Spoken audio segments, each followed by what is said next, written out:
Teresa de Ávila, a través de la oración contemplativa y el recogimiento, va experimentando una forma inusual de conciencia, lo que Karl Albrecht denomina conciencia de arrobamiento, y que al instalarse en ese estado se pueden producir percepciones nada cotidianas. El éxtasis, el estado del alma en el que se experimenta unión mística con Dios, percibe la llegada de una conciencia superior o profunda por medio de la contemplación. Y se produce una disminución de todas las funciones orgánicas. Es el fenómeno místico, en el que se pone en comunicación a la persona mística con Dios, en un doble aspecto. En el mundo exterior aparecerá un bloqueo de la motilidad y de los sentidos, y en el mundo interior ella sentía elevarse, volar su espíritu y unirse a Dios. En el éxtasis de la transfisión, inmortalizado por Bernini, que aparece ella que tiene sensaciones que puedan recordar alguna satisfacción sexual femenina, es la más grande manifestación del arte barroco.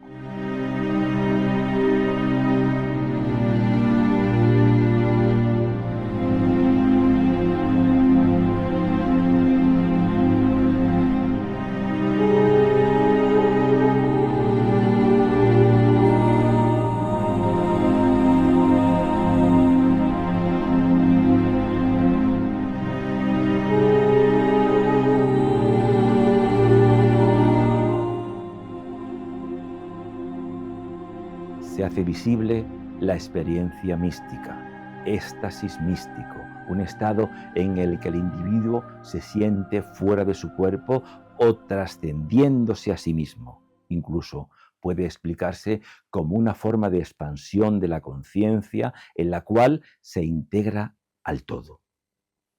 Éxtasis, del griego éxtasis, significa estar fuera de uno mismo. En la literatura griega clásica se refiere a la eliminación de la mente o el cuerpo de su lugar normal de funcionamiento. En general, es un estado de plenitud máxima, usualmente asociado a una lucidez intensa que dura algún tiempo. Desde la perspectiva psicológica, el éxtasis es una pérdida de autocontrol y a veces una pérdida temporal de la conciencia que se asocia con el misticismo religioso. En Santa Teresa el éxtasis pasa por el aniquilamiento de la conciencia personal, por la suspensión de la actividad sensorial y motriz. Al mismo tiempo aparece como un estado positivo, una sensación de presencia de Cristo. El yo se aniquila para dar paso a la sensación de una presencia de otro que es Cristo. Y así, en la unión del ser humano con Cristo, Teresa tiene sus ojos cerrados y su boca entreabierta y recibe el dardo del amor divino. Esta obra estaba destinada a figurar en el Vaticano, pero Inocencio X la rechazó al ver en ella más erotismo que mística. La idea que Santa Teresa está experimentando un orgasmo en lugar del amor divino se ha repetido muchas veces y ha dado lugar a especulaciones y a todo tipo de interpretaciones. Esteban García habla de alucinaciones, pero no hay casuística igual en la historia médica. Karl Albrecht, médico y psiquiatra alemán, lejos de justificar estos fenómenos como clínicos en su libro Trabajo sobre psicología mística, abunda en las explicaciones biológicas, según las cuales los místicos son personas con grandes cualidades y capacidades para recibir la comunicación con Dios. Y estos fenómenos no son efecto de la naturaleza, ya que trascienden a ella. La relación de Santa Teresa con Jerónimo Gracián, que hemos visto antes en una foto del vídeo, es Jerónimo Gracián es un fraile joven, con 35 años, porque ella había entrado en contacto con San Juan de la Cruz, pero San Juan de la Cruz es un místico y un lírico mejor del mundo, su lírica y su mística están a nivel mundial.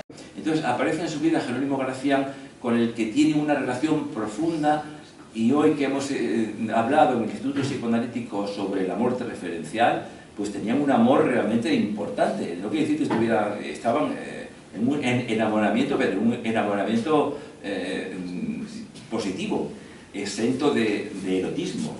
Pero tenían una relación tremenda, aunque había una diferencia de edad de 35 años a 60 y tantos que tenía ya Santa Teresa, se llevaron muy bien. La lectura de la biografía de Santa Teresa deduce que ya es la antítesis perfecta de la histeria. López Ibor, catedrático de psiquiatría, dice que la melancolía es una enfermedad definida por la presencia de tristeza patológica y por la depresión del ánimo, y dice que Teresa pudo tener algún ramalazo de melancolía en su juventud, pero afirma de manera absolutamente clara que Santa Teresa no existía el elemento esencial de la histeria. La histeria, una personalidad histérica, es un desajuste, es una actitud en la cual lo inauténtico es lo auténtico. En la histeria hay una fruición de la inautenticidad. Santa Teresa es un ejemplo vivo de autenticidad en toda su biografía. Gravemente enferma, es una enfermedad claramente orgánica y afianza su vocación religiosa. Paralítica durante 3 años, está muy contenta de estar viva. Castigada y desterrada a Toledo por intentar la fundación del monasterio de San José de Ávila, lo toma por un lado positivo y escribe uno de los libros más inspirados. El libro de la vida. La persiguen en su propia ciudad de Ávila por realizar la fundación de San José y sigue impertérrita. Un confesor le niega la absolución para que desista de la fundación y no ceda en su proyecto. Su padre provincial le niega todos los permisos y la persigue sin éxito. Ella recurre al obispo. La encarcela la Inquisición por una falsa acusación de la princesa de Éboli y no se altera lo más mínimo. Y sigue dando consejos a sus monjas y confesores para que no admitan a personas con desequilibrios emocionales en sus conventos, monjas melancólicas. Le ordenan ir a Alba contra su voluntad y obedece resignadamente a pesar de su grave estado. Una mujer histérica ante estas situaciones se derrumbaría y Teresa de Ávila solo miraba al cielo. Y no se percataba o ignoraba premeditadamente la miseria humana que la rodeaba.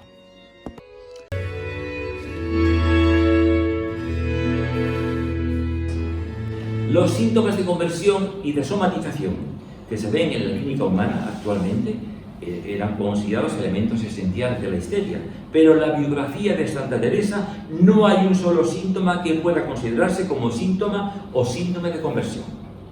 Muchas ideas erróneas que circulan sobre la vida de Santa Teresa han sido creadas a partes iguales por sus simpatizantes, para quien todo en su vida fue un milagro, y por sus enemigos, para quienes todo fue una enfermedad psiquiátrica o neurológica. Y lo que han conseguido por ambas partes es deformar la realidad objetiva, intentando descalificarla a ella y a toda su obra o santificarla con o sin razón. La consecuencia inmediata sobre las interpretaciones médicas de las enfermedades de Santa Teresa han sido muy negativas, porque las cicatrices que aparecen en el corazón de Santa Teresa, que se conserva en muy buen estado en Alba de Tormes, fueron interpretadas como resultado de un rayo de amor divino. Pero los rayos de amor divino son otra cosa y son de naturaleza inmaterial. Todos deseamos morirnos algún día de un rayo de amor divino. La fantasía suplantó a la realidad objetiva y en muchas ocasiones con grave perjuicio para la santa, porque el razonamiento de algunos autores que estudiaron las enfermedades de Santa Teresa tomó como punto de partida estas interpretaciones fantásticas de la realidad, ignorando los datos objetivos que ella misma nos cuenta. Las enfermedades de Santa Teresa han suscitado una increíble fascinación y son muchos y prestigiosos los médicos que a lo largo del siglo XIX y XX se han acercado a la vida de esta santa. Unos se han acercado a ella para emplear sus enfermedades y sufrimientos como signo de grandeza humana y otros para tratar de degradarla humana y espiritualmente. Lo curioso de este interés por su enfermedad es que le afectó también a ella, porque se ocupó ella de sus propias enfermedades y de las de sus monjas y de amistades con un espíritu poco común. Otro aspecto de Santa Teresa, que fue estudiado de un modo brillante por el doctor Rafael Martín de San Pedro en su discurso de ingreso en la Sociedad Española de Médicos y Escritores en 1978, dice que los estados místicos de arrobamiento, que son vivencias sobrenaturales, los cuales solo se pueden alcanzar desde el estado de perfección conseguido a través de la oración. Tratar de reducir la vida sobrenatural a criterios de la patología es un problema médico y clínico, que ha sido completamente descartado por los psiquiatras españoles en la segunda mitad del siglo XX, como Marcos Mereciano, Poveda Ariño y Juan José López Ibor, que han dejado muy claro que estos arrobamientos místicos nada tienen que ver con la patología. La opinión que supera todas las barreras de la lógica es tratar de reducir los estados de arrobamiento a simples ataques epilépticos. Para ello, recurren a extrapolar la epilepsia tipo Dostoyevsky, así llamada por haberla padecido un novelista ruso, en la cual la fase de pródromo, que en la epilepsia se llama aura, que se caracteriza por un estado de felicidad al estilo de las epilepsias gelásicas, con una aura de risas compulsivas, pero en la epilepsia tipo Dostoyevsky se acompaña de mordeduras de lengua, espuma por la boca y convulsiones tónico-clónicas. Si la santa hubiera tenido convulsiones a lo largo de su vida, como en los 23 años, no nos lo hubiera contado, por lo que podemos afirmar que nunca existieron esas convulsiones coincidiendo con los estados de éxtasis.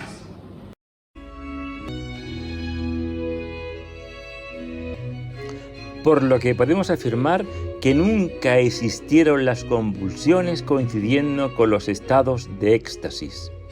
San Juan de la Cruz fue contemporáneo de Santa Teresa y fraile carmelita descalzo. También ha tenido estados de arrobamiento místico como Santa Teresa y nadie los ha discutido ni intentado analizar. Era un intelectual y sus descripciones de los estados místicos son magistrales y poéticas, pero tenía una salud muy buena y no deja lugar a dudas. Y lo mismo podemos decir de San Pedro de Alcántara y de San Juan de Ávila y otros tantos contemporáneos. Y si los estados de arrobamiento místico fueron un caso de epilepsia, sería la más insólita epidemia de crisis epilépticas. Curiosamente, Teresa de Ávila calculó el día de su muerte, poniendo a la fecha de toma de hábito 33 años de la vida de Cristo. El 4 de octubre de 1582, a las 9 de la noche, muere Teresa de Ávila en Alba de Tormes.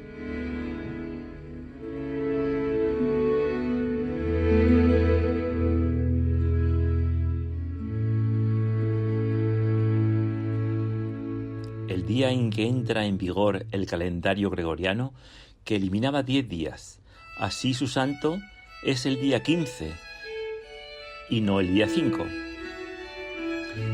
En 1550 el sol de Teresa luce más y la reforma es su obra del espíritu y su acción poderosa de Teresa de Ávila influye en el siglo de oro. Los 6 años que pasó en el nuevo convento fundado por ella, fueron muy tranquilos y productivos en Ávila.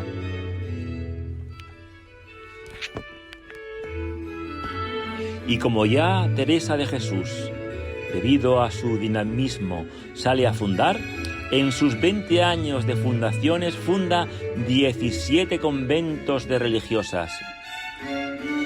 Y esa labor la realiza una mujer decidida y enérgica. La relación de Santa Teresa y el padre Gracián fue muy productiva. En 1567 se vio en Medina con San Juan de la Cruz y funda 2 conventos masculinos. Ella dice que aprendió a manejar inversiones. Teresa de Ávila reivindica a la mujer, arriesgando en ello frente al dominio masculino. Tenía mucho aprecio y muy especial por la mujer. Y no era fácil y era hasta peligroso en el siglo XVI defender los derechos tanto de hombres como de mujeres.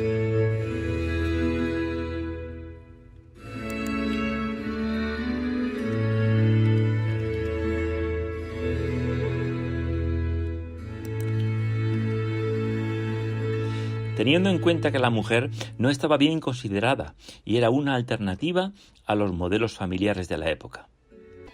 El primer libro de Camino de Perfección fue rechazado por el censor y hoy se ha recuperado al pasar de los años la tinta borrada por el censor. No aborrezcáis, Señor de mi alma, cuando andabais por el mundo con mujeres, les tuvisteis más amor que a los hombres, pues andaba en ella vuestra sacratísima madre, y merecimos lo que habíamos desmerecido por nuestra culpa. Y a los inquisidores, todos varones, les dice: no hay virtudes de mujer que no tengan por sospecha. Todo esto se lo borró el censor y estuvo borrado 3 siglos hasta que lo recuperó Tomás Álvarez, carmelita, una gran lideresa que ponderó siempre las cualidades de la mujer a riesgo de ser descalificada. Pablo Rubens hace un bello retrato basado en el de Fray Juan de la Miseria, pero fue pintada además por José Rivera, Zurbarán, Alonso Cano y por Velázquez o su escuela.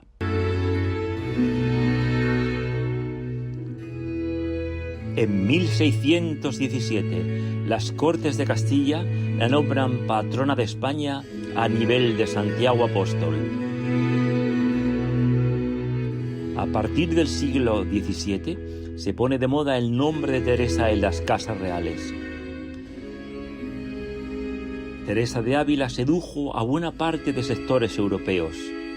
Los reyes borbónicos ponen a sus hijas Teresa.